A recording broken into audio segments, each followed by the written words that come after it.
ونبيه محمد صلى الله عليه وسلم في رمضان المبارك. قال تعالى: شهر رمضان الذي أنزل فيه القرآن. أيها الإخوة الكرام، إن الله تعالى أنزل هذا القرآن في ليلة مباركة. قال تعالى: إنا أنزلناه في ليلة مباركة. وقال تعالى: إنا أنزلناه في ليلة القدر.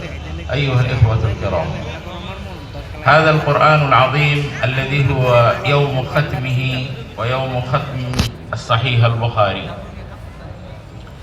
فقبل أن نبدأ لا بد أن نتعرف على القرآن الكريم وعلى الحديث القدسي الشريف وعلى الحديث النبوي الشريف. فنقول بسم الله الرحمن الرحيم. সম্মানিত তলাবা, আমার সামনে উপবিষ্ট আসাতিজায়ে কেরাম, উলামায়ে কেরাম এবং অত্র এলাকার সম্মানিত শ্রোতা মণ্ডলী, কেমন আছেন আপনারা? আলহামদুলিল্লাহ রব্বিল আলামিন। রব্বুল আলামিনের দরবারে আমরা শুকরিয়া আদায় করে শেষ করতে পারবো না। আল্লাহ তাআলা আমাদেরকে এত নিয়ামত দিয়েছেন। ওয়া ইন তাউদ্দু নি'মাতাল্লাহি লা তুহসুহা। আল্লাহ তাআলা মেহেরবানি করে সারা বছরের মধ্যে আজকের দিনটি একটি অত্যন্ত উৎসবমুখর, আনন্দময়, সৌভাগ্যের দিন। রব্বুল আলামিন আমাদেরকে সুস্থতা দেওয়ার সাথে সাথে আমাদেরকে হাজারো কাজ থেকে, ব্যস্ততার ভিতর থেকে বের করে এনে আল্লাহ রব্বুল আলামিনের এই পবিত্র সামিয়ানার নিচে আল্লাহ তাআলা বসার তৌফিক দিয়েছে। সবাই বলে আলহামদুলিল্লাহ। আল্লাহ রব্বুল আলামিন আমাদেরকে তৌফিক দিয়েছেন আজকে পবিত্র কোরআনের শেষ সবকটা হবে এবং পবিত্র বুখারী শরীফের 3টি হাদিসের উপরে আলোচনা হবে ইনশাআল্লাহ।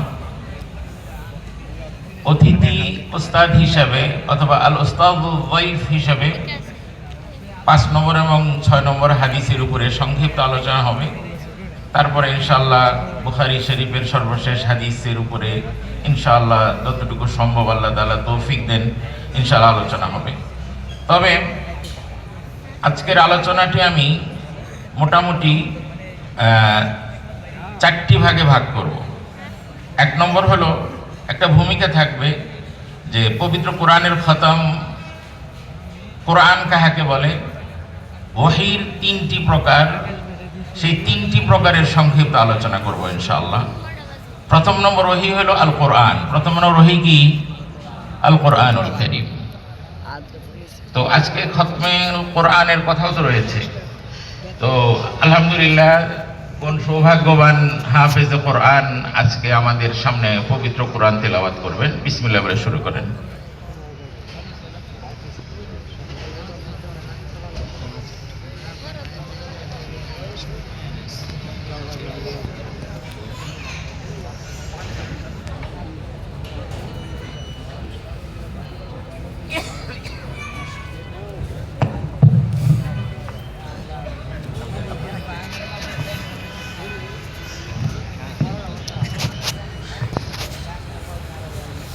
السلام عليكم ورحمة الله وبركاته. وعليكم السلام ورحمة الله وبركاته. أعوذ بالله من الشيطان الرجيم. بسم الله الرحمن الرحيم.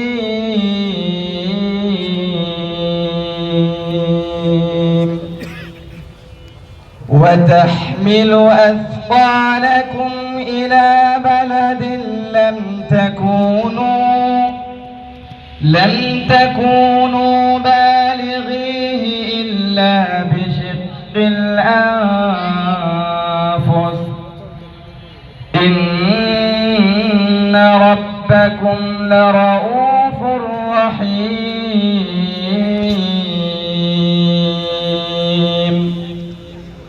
والخيل والبغال والحمير لتركبوها وزينة ويخلق ما لا تعلمون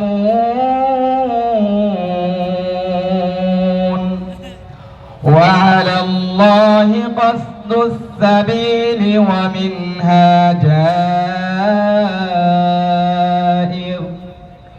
ولو شاء الله أجمعين ولو شاء الله لهديناكم أجمعين صدق الله العظيم আলহামদুলিল্লাহ রাব্বিল আলামিন। পবিত্র কোরআন থেকে তেলাওয়াত করা হলো। তো আল্লাহ রাব্বুল আলামিন তিনি আরশে আজিমের মালিক, তিনি আমাদের সৃষ্টিকর্তা রব্বুল আলামিন, তিনি রহমান রহিম, তিনি আমাদের সৃষ্টিকর্তা, রিজিকদাতা, তিনি সকল প্রকার দুর্বলতা থেকে মুক্ত, তিনি একক, তিনি কাউকে জন্ম দেন নাই, তাকেও কেউ জন্ম দেয়নি। সুতরাং পবিত্র কোরআন থেকে তেলাওয়াতের মাধ্যমে খতমুল কোরআন হয়ে গেল। সবাই বলে আলহামদুলিল্লাহ। আমাদেরকে জানতে হবে যে পবিত্র কোরআনটা কি, এবং আল্লাহ রাব্বুল আলামিনের পক্ষ থেকে এই পৃথিবীতে যত রকম ওহী এসেছে, সেই ওহী হলো সর্বপ্রথম দুই প্রকার। কত প্রকার? একটা হলো ওয়াহিয়ে মাতলু, আর একটা হলো ওয়াহিয়ে গায়রে মাতলু। ওয়াহিয়ে মাতলু হলো আল কোরআনুল কারীম, যেটা তেলাওয়াত করলে সওয়াব পাওয়া যায়। আর ওয়াহি গায়রে মাতলু সেটা আবার দুই প্রকার। একটা হলো আল হাদিসুল কুদসি, আর একটা হলো আল হাদিসুন নববী আশ-শরীফ।